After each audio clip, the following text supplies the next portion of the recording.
आइए तुलसी Tapovan YouTube channel में आप सभी भक्तों का स्वागत है। इस वीडियो में हम चर्चा कर रहे हैं वट सावित्री की कथा। इससे पूर्व में एक वीडियो डाली है, उसमें आप उसका महात्म्य आप श्रवण कर रहे थे। इसमें इस कथा के बारे में आप सुनिएगा। मातृशक्ति के लिए ये व्रत बहुत बड़ा है। इससे पति और पुत्र की उम्र बढ़ती है। कथा इस प्रकार से है। राजा अश्वपति के यहाँ एक बेटी हुई, इसका नाम सावित्री रखा गया। बेटी के लिए दुधसेन के पुत्र सत्यवान को देखा गया, सगाई संबंध पक्का कर दिया गया। इतने में घूमते हुए देवर्षि नारद जी चल करके आ गए। राजा ने चरणों में अश्वपति ने वंदन प्रणाम किया, बेटी को बुलाया, बेटी ने भी प्रणाम किया। तत्पश्चात नारद जी ने पूछा, राजन बेटी सयानी हो रही है, बेटी के लिए कोई घर वर नहीं देखा? राजा ने कहा, दुधसेन के पुत्र सत्यवान के साथ में संबंध पक्का कर दिया है। देवर्षि नारद जी बोले, उस राजकुमारी की तो उम्र ही ज्यादा नहीं है, और बोल दिया कि इतने वर्ष के बाद में उसकी मृत्यु हो जाएगी, इसलिए बेटी को समझा दो, संबंध दूसरी जगह हो जाए तो ज्यादा ठीक है। बेटी ने कहा था, गुरुजी और पिताजी दोनों को बोला, तरकस का निकला हुआ बाण धनुष से छोड़ा जाता है तो वह वापस कभी नहीं आता। उसी प्रकार से धैर्यवान लोग के मुख से निकली ही बात उसको कोई मिथ्या नहीं किया जाता। कहा, गुरुदेव भामर पड़ने के तत्पश्चात भी पति की मृत्यु हो जाए, मुझे चिंता की बात नहीं है। मेरा धर्म यही है, मेरे पिता ने जहां हाँ किया है और हम उसको नकारेंगे नहीं। नारद जी समय सब बता करके चले गए। समय आने पर दुधसेन के पुत्र सत्यवान के साथ में विवाह हुआ। राजा दुधसेन की संपदा, राज्य, खजाना सब लूट लिया गया था। बेचारे वो वन में अपने जीवन का निर्वाह करते थे। बेटा सत्यवान लकड़ियां काटता, विक्रय करता और उससे माता पिता की सेवा करता। अपनी पत्नी को लेकर के जंगल में ही पहुंचना हुआ। वृक्ष के नीचे ही सब कुछ व्यवस्था थी।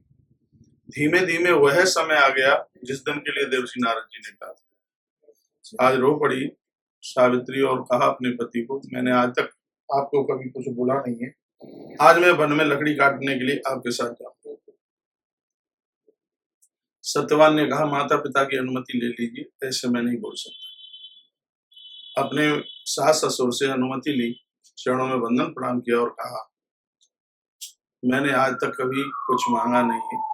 माता पिता को कहने लगी, सास ससुर को कहने लगी, बस आज्ञा दे दो, तुम्हारे बेटे के साथ में आज मैं लकड़ी काटने के लिए जाना चाहती हूँ। बहुत ज्यादा रोए दुधसेन और आखिर में उन्होंने अनुमति दे दी।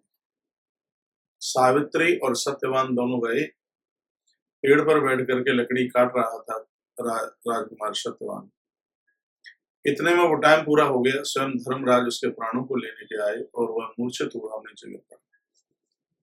सावित्री ने उसको देखा, देवता को पूछा, आप कौन है? कहा, मैं धर्मराज हूं, तुम्हारे पति का समय पूरा हो गया है, मैं इसको लेने के लिए आया।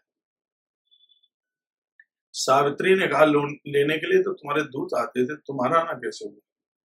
धर्मराज ने कहा, हे देवी, तुम बहुत तपस्वी हो, तुम्हारे सुहाग को ले जाने के लिए मेरे दूतों की क्षमता नहीं है, इसलिए मैं चल के आया। सावित्री ने प्रणाम किया और कहा, ले जाइए, मैं मना नहीं करती। धर्मराज उसके प्राणों को लेकर के चले। सावित्री पीछे पीछे चलने लगी। पूछा गया, पीछे मुड़ करके देखा, कहा, देवी तुम कहाँ जा रही हो? तुम्हारे पति के प्राण तो नहीं मिलने वाले।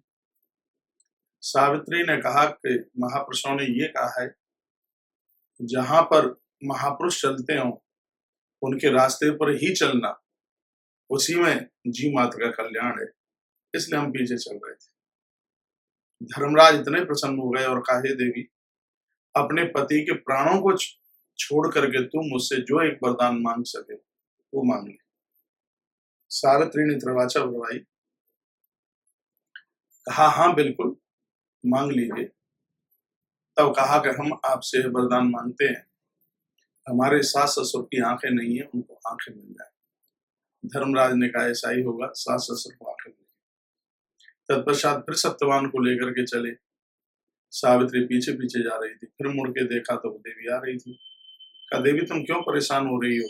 तुम्हारे पति के प्राण तो मिलने वाले नहीं, क्यों पीछे पीछे चल रही हो? सावित्री ने कहा, ऐसा सुना गया है जहाँ पर महापुरुष रहते हैं वो स्थान किसी बहुत बड़े तीर्थ से कम नहीं होता। हम तो जहाँ आप रहते हैं उस स्थान को मत्था टेकने के लिए जा रहे हैं। धर्मराज इतने प्रसन्न हो गए और कहा, देवी पति के प्राणों को छोड़ करके तू एक वरदान जो हमसे मांगे सो मांग। सावित्री ने दूसरे वरदान में मांगा, मेरे सास ससुर का जो राजपाट चला गया है वह द्वारा से मिल जाए। कहा यही होगा। तत्पश्चात उधर राजपाट मिल गया, जिस राजा ने उन्हें जीता था उसने वापस कर दिया। तत्पश्चात धर्मराज चले, सावित्री पीछे पीछे जा रही थी, फिर मुड़ के देखा। कहा, देवी तुम क्यों परेशान हो रही हो? तुम्हारे पति के प्राण तो वापस होने वाले नहीं है। सावित्री ने कहा, कोई बात नहीं है, मैं इसलिए पीछे चल रही हूँ। कहा, महापुरुषों की सेवा बड़े भाग्य से मिलती है। जहाँ आप रहते हैं वहां मैं लोगों की सेवा करूंगी कुछ दिन। इतने प्रसन्न हो गए धर्मराज और कहा, बेटी देवी एक वरदान तुम हमसे और कोई मांग लो, अपने पति के प्राणों को छोड़कर जो मांगोगी हम दे देंगे। सावित्री ने कहा कि मेरे कोई भाई नहीं है, ये वरदान दे दो कि मुझे 100 भाई मिले। धर्मराज ने कहा, ऐसा ही होगा। ये कह करके चल पड़ी। तत्पश्चात पीछे पीछे सावित्री भी चलने लगी। पीछे मुड़ करके देखा तो सावित्री आ रही थी। कहा, देवी तू क्यों परेशान हो रही है? तेरे पति के प्राण तो मिलने वाले नहीं है। सावित्री ने कहा, कोई बात नहीं, हम तो इसलिए वहां पर जा रहे थे, जो भगवान के भक्त होते हैं उनकी सेवा यदि मिल जाए तो बहुत बड़े पुण्य की बात है, उनका दर्शन हो जाए बहुत बड़े पुण्य की बात है। वो कितने बड़भागी लोग हैं जो तुम्हारे चरणों से जुड़े हैं। हे देव, एक बार उनका दर्शन करने के लिए हम जा रहे थे। इतने प्रसन्न हो गए धर्मराज और ये कहा कि अपने पति के प्राणों को छोड़कर तो एक और वरदान कोई मांग ले, वो हम तुझे दे दें। तब सावित्री ने कहा, हे देव, ये वरदान देना चाहते हो तो जिस पति के साथ मेरी भामर पड़ी है उसी के माध्यम से मुझे 100 पुत्रों की प्राप्ति हो।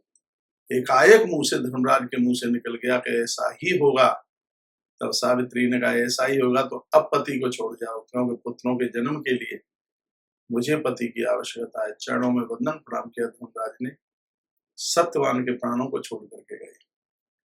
सावित्री ने तो वट वरगद के वृक्ष की रोज की तरह आज भी पूजा की है, परिक्रमा की है, प्रदक्षिणा की है। 108 बार सूत उसकी पिंडी से लिपेड़ा है। ये आपने सावित्री सत्यवान की कथा सुनी है।